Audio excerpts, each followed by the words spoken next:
Salut la famille Novelas FR, j'espère que vous allez bien. Je suis Randy Ngeke, c'est moi qui monte les vidéos sur la chaîne Novelas FR. Alors si je fais cette vidéo aujourd'hui, c'est pour vous offrir un cadeau spécial. Alors, qu'est-ce que c'est que ce cadeau? Pendant un mois, vous aurez droit à 2 vidéos par jour.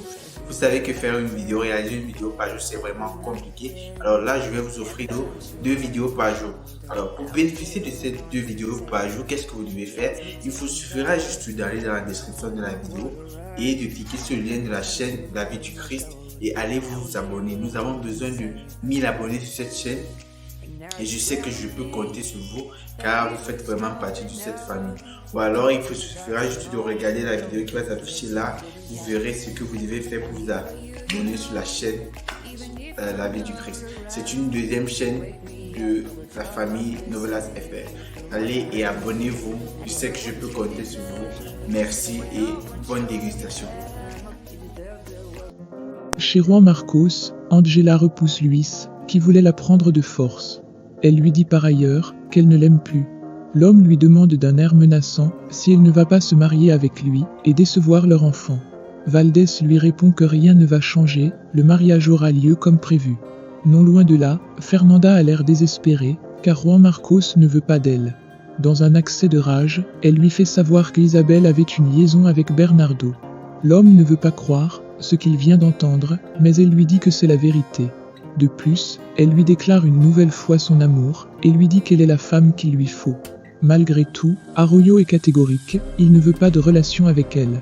En fait, il est amoureux d'Angela. Fernanda s'insurge alors et ne comprend pas pourquoi il est toujours derrière cette garde du corps alors qu'elle va bientôt se marier. Chez les Del Castillo, Willy a eu une discussion très violente avec son père. En effet, ce dernier a menti à son fils en lui disant que l'enfant qu'a eu Samantha était d'un certain garde du corps. Pourtant, c'était faux. Le vieux déclare aussi que Willy n'est pas l'homme qu'il faut pour Samantha, mais oui si. Père et fils sont sur le point d'en venir aux mains. Mais tout se termine lorsque l'adjoint au procureur arrive et leur annonce que le trafiquant prévoit d'assassiner Navarro. De ce fait, Willy lui propose de rester à la maison quelque temps. Elle refuse d'abord et finit par accepter.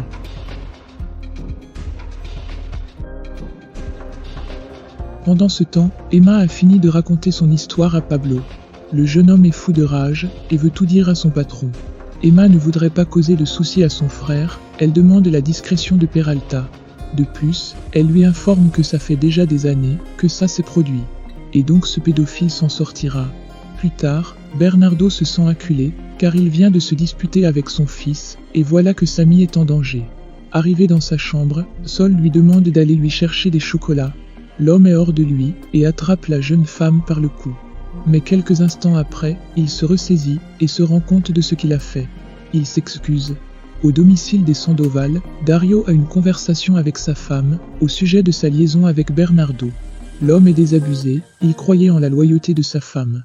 Mais visiblement, il était le plus naïf de tous. C'est alors qu'arrive Willy, qui les menace avec une arme. Il leur ordonne de tout lui raconter au sujet de son enfant. Dans la soirée, Angela fait faire à la petite Genesis ses exercices quotidiens pour qu'elle puisse remarcher.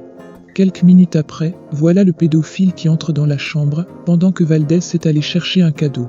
Le vieil homme discute avec la petite et a des gestes très suspects. Voilà alors Emma qui arrive en trombe et met l'homme dehors. Heureusement, il n'a pas eu le temps de faire ce qu'il voulait.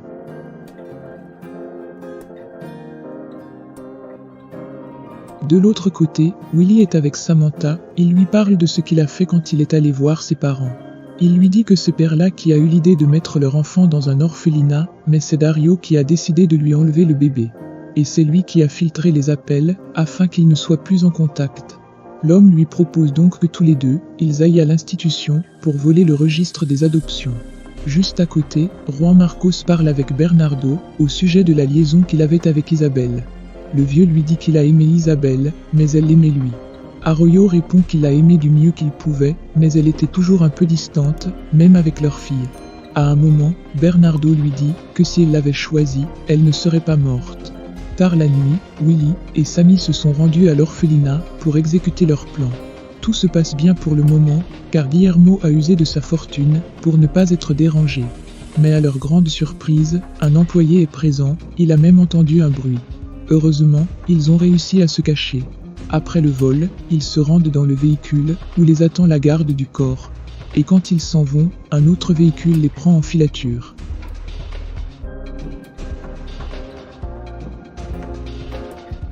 Pablo est avec Emma.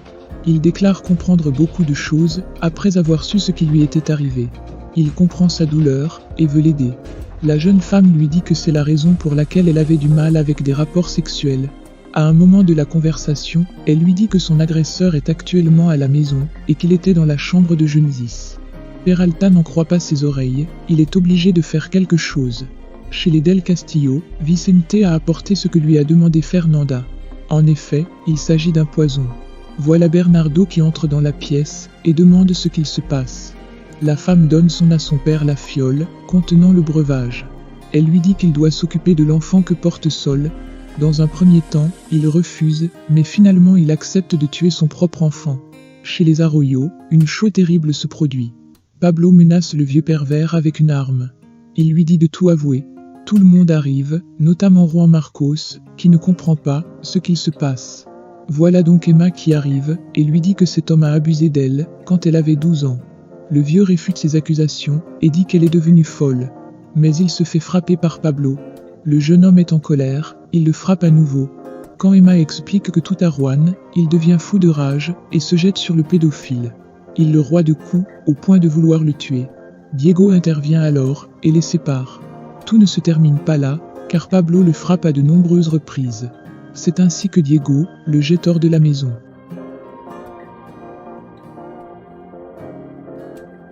De l'autre côté, Bernardo vient avec un jus de mangue pour lui donner Basile après qu'il ait essayé de la tuer. Il lui dit être désolé et veut se faire pardonner. La jeune femme lui pardonne naïvement, mais nous savons tous qu'il a mis du poison dans la boisson.